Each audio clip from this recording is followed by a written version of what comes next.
Guys কেমন আছো তোমরা সবাই? তো আশা করছি খুব ভালো আছো। তো তোমাদের সবাইকে আমার তরফ থেকে শুভ রামনবমী। আজকের দিনটা খুব ভালো করে কাটাবে তোমরা সবাই। তো আজকে নিচে চলে এসেছি কারণ আমার এখনই একটা পার্সেল আসবে। আমি একটা টি শার্ট অর্ডার দিয়েছিলাম, তো এটা একটু লাস্টে লেট হলো আমার, কেন কে জানে। কোনো প্রোডাক্ট অত লেট হয় না, কিন্তু এটা অনেক লেট হলো। তো দেখি কীরকম আসে।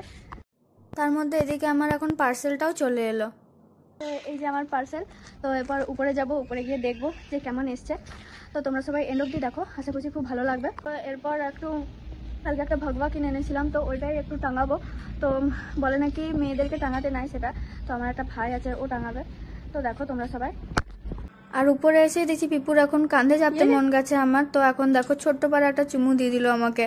আর এখন আমাদের এখানে ভগবা লাগানো হচ্ছে, আর আমি আর আমার একটা ভাই আমাদের পাড়াতেই থাকে, ও দুজনে মিলে এই ভগবাটা লাগাচ্ছি। তো গাইস আজকের এটা ভিডিওর পার্ট 1। তো দেখা হচ্ছে নেক্সট ব্লগে। অ্যান্ড জয় শ্রীরাম, থ্যাংকস ফর ওয়াচিং।